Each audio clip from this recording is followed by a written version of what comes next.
حضرت لقمان علیہ السلام کا جب انتقال ہونے لگا تو انہوں نے اپنے صاحبزادے یعنی اپنے بیٹے سے فرمایا کہ دیکھو بیٹا، میں نے تمہیں زندگی میں بہت ساری نصیحتیں کی ہیں، لیکن میرا آخری وقت ہے تو یہ 6 نصیحتیں میں تمہیں کرنے جا رہا ہوں، اس کو دھیان سے سن لو اور میری ان 6 نصیحتوں پر ضرور عمل کرنا۔ وہ 6 نصیحتیں کون کون سی تھیں؟ حضرت لقمان علیہ السلام کا نام تو آپ لوگوں نے سنا ہوگا، تو حضرت لقمان علیہ السلام کی وہ 6 نصیحتیں ہر نوجوان کو آج کل کے ٹائم میں ضرور سننا چاہیے اور اس پر عمل بھی کرنا چاہیے۔ موٹیویشنل اسپیکر کو آج کل کے نوجوان سنتے ہیں، ہے نا، اور دنیا کے لیے اپنے آپ کو موٹیویٹ کرتے ہیں کہ صاحب مجھے BMW خریدنی ہے، کہ مجھے دنیا کے لیے یہ کرنا ہے۔ اصل موٹیویشن تو ایک ایمان والے کے لیے آخرت کے بارے میں موٹیویشن حاصل کرنا چاہیے۔ ایک مسلمان کو آخرت کی موٹیویشن اگر آپ کے اندر آ گئی تو دنیا تو آخرت کے ساتھ ویسے ہی ملے گی، بالکل ایسے جیسے آپ مٹھائی کا ڈبہ خریدنے جاتے ہو تو مٹھائی کے ساتھ ڈبہ ویسے ہی مل جاتا ہے، آپ ڈبہ تھوڑی نہ خریدنے جاتے ہو۔ تو دنیا کی حقیقت بالکل ایسے ہی ہے۔ دنیا جو ہے ضرورت ہے انسان کی، مقصد نہیں ہے۔ مقصد ایک ایمان والے کے لیے آخرت ہے۔ ہماری پرابلم، ہمارے نوجوانوں کی پرابلم یہ ہے کہ ہم نے مقصد کو ضرورت بنا لیا اور ضرورت کو مقصد بنا لیا۔ خیر، یہ باتیں پھر آگے تھوڑی سی زیادہ ہو جائیں گی۔ تو وہ 6 نصیحتیں کون کون سی تھیں؟ پہلی نصیحت حضرت لقمان علیہ السلام نے فرمائی کہ دنیا میں اپنے آپ کو صرف اتنا مشغول رکھنا جتنی زندگی باقی ہے۔ اب سوچو آپ کہ آخرت کے مقابلے میں ہماری زندگی کتنی ہے، تو ہمیں زندگی میں اپنے آپ کو کتنا مشغول رکھنا چاہیے جتنی زندگی باقی ہے۔ اور زندگی کے بارے میں آپ کا کیا خیال ہے؟ میں آپ سے پوچھوں کہ آپ کی کتنی زندگی ہے؟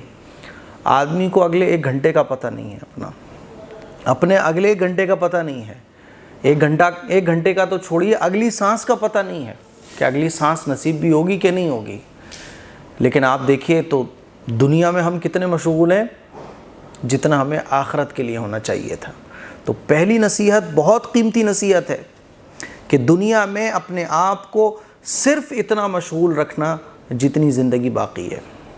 دوسری نصیحت، اللہ تعالیٰ کی طرف سے جتنی تمہیں احتیاج ہے اتنی ہی اس کی عبادت کرنا۔ اب آپ سوچئے کہ ہم اللہ کے کتنے محتاج ہیں۔ تو ظاہر سی بات ہے انسان ہر چیز میں اللہ کا محتاج ہے، سانس لینے میں اللہ کا محتاج، دیکھنے میں اللہ کا محتاج، ہر چیز میں ہم اللہ کے محتاج ہیں، چھوٹی سے چھوٹی چیز میں اللہ کے محتاج ہیں۔ تو آپ سوچئے جب ہم اللہ کے اتنے محتاج ہیں تو ہمیں اللہ کی عبادت بھی کتنی کرنا چاہیے۔ کیا ہم اتنی عبادت کرتے ہیں؟ تو دوسری اہم نصیحت، ہم جتنے اللہ کے محتاج ہیں اتنی ہی ہمیں اللہ کی عبادت کرنا چاہیے۔ تیسری نصیحت، آخرت کے لیے اسی مقدار کے مواقع اختیار کرنا جتنی مقدار وہاں قیام کا ارادہ ہو۔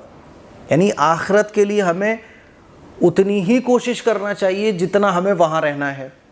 اب آپ بتائیے آخرت میں کتنا رہنا ہے؟ جو آخرت کی زندگی ہے وہ ہمیشہ ہمیشہ کی ہے، کبھی ختم نہیں ہوگی۔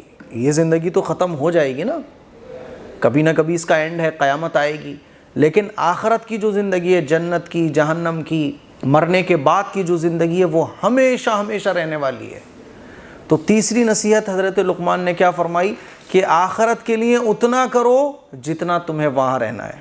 لیکن یہاں سے الٹا پلٹا ہو رہا ہے، ہم دنیا کے لیے کتنی سال پڑھتے ہیں، کتنا آگے کی پلاننگ کر کے چلتے ہیں دنیا کے لیے، حالانکہ دنیا کا ہمیں پتہ بھی نہیں ہے کہ کتنا ہم اس دنیا میں رہیں گے۔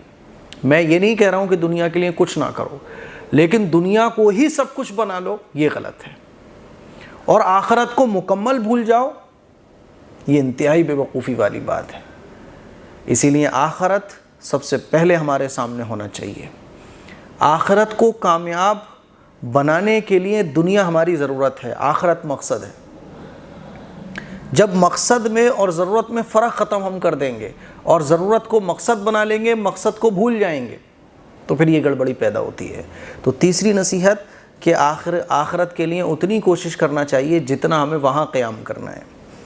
چوتھی نصیحت، جب تک تمہیں جہنم سے چھٹکارے کا یقین نہ ہو جائے ہر وقت کوشش میں لگے رہنا، ہر وقت جہنم سے چھٹکارے کے لیے کوشش کرنا، اللہ کی عبادت کرنا، حرام حلال میں فرق کرنا۔ اور کیا کوئی یہ کہہ سکتا ہے کہ وہ جہنم سے بچ گیا؟ پتہ یہ چلا کہ ہمیں اتنی کوشش کرنا چاہیے جس سے دل میں یقین ہو جائے کہ ہم جہنم سے بچ جائیں گے۔ تو کیا یہ یقین کے ساتھ کوئی کہہ سکتا ہے؟ نہیں کہہ سکتا۔ اسی لیے ہر پل اللہ کی یاد دل میں رکھنا، اللہ کا خوف دل میں رکھنا۔ پانچویں نصیحت، گناہوں پر اتنی جرت کرنا جتنا جہنم کی آگ میں جلنے کا حوصلہ اور ہمت ہو۔ کتنی قیمتی نصیحت فرمائی حضرت نے کہ گناہوں پر صرف اتنی جرت کرنا جتنی آگ برداشت کر سکو۔ کبھی ماچس کی تیلی جلا کے یوں لگا کر دیکھو کیسے آدمی بلبلا جاتا ہے۔